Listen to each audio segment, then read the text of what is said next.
पालकमंत्री गिरीश महाजन यांच्या हस्ते धुळ्यात विविध विकास कामांचा शुभारंभ।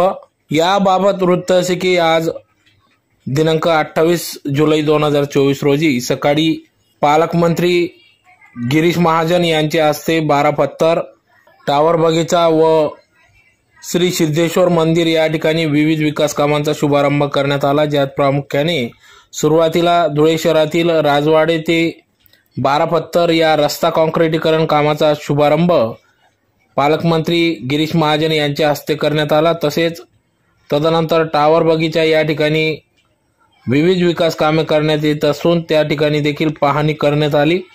तदनंतर पांझरा नदी किनारी असलेल्या श्री सिद्धेश्वर गणपती मंदिर चौकाचे सुशोभीकरण करणे, रस्ता लगत अद्ययावत पद्धतीचे पथदिवे बसविणे, 1 कोटी रुपये 30,50,000 रुपये निधीतून सदर या कामाचा शुभारंभ पालकमंत्री गिरीश महाजन यांच्या हस्ते करण्यात आला।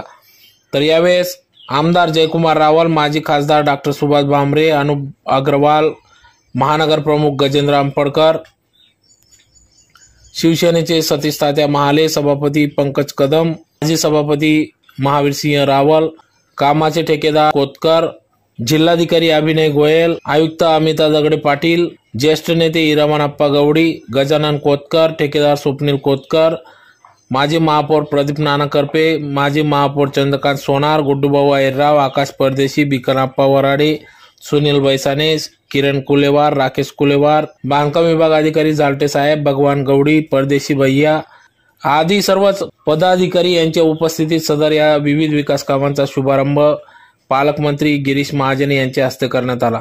यावेळी मोठ्या संख्येने कार्यकर्ते, पदाधिकारी या ठिकाणी उपस्थित होते। तर धुळे शहराचा विकास करण्यासाठी आम्ही कार्यतत्पर आहोत असा विश्वास या ठिकाणी पालकमंत्री गिरीश महाजन यांनी आपली प्रतिक्रिया व्यक्त केली।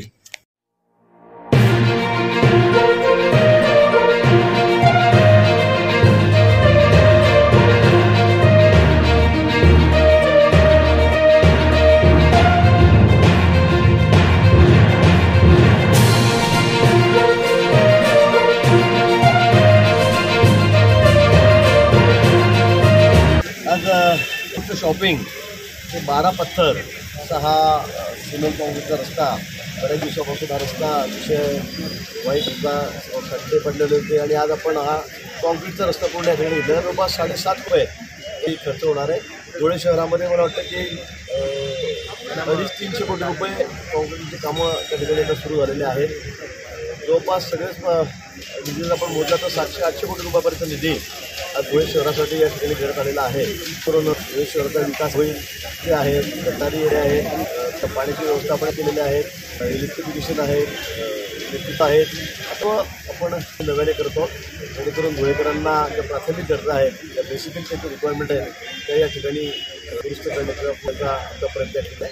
त्याचाच म्हणून आज या रस्त्याचं कामगार आपण या ठिकाणी केलेलं आहे। भाऊ, एक प्रश्न असा आहे, मला वाटतं ज्या ज्या ठिकाणी रस्ते होत आहेत त्या ठिकाणी काढलं जात आहे।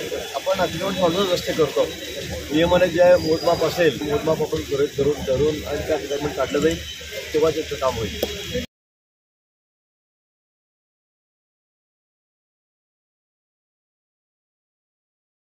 आपण मागे बघतात मंदिर या ठिकाणी आणि या चौकाचं सुशोभीकरण जवळपास 1 कोटी 33 लाख रुपये यासाठी तरतूद करण्यात आलेली आहे आणि यातून या ठिकाणी दीपमाळ आणि या चौकाचं सुशोभीकरण, ते लाईट व्यवस्था सगळी या ठिकाणी करण्यात येणार आहे आणि लवकरच म्हणजे लगेच तात्काळ या कामाला सुरुवात होऊन एक 3 महिन्यामध्ये हे काम कसं पूर्ण होईल त्यासाठी आमचा या ठिकाणी प्रयत्न आहे। जवळपास 1 कोटी 33 लाख रुपये यासाठी तरतूद करण्यात आलेली आहे। ओके, बहुत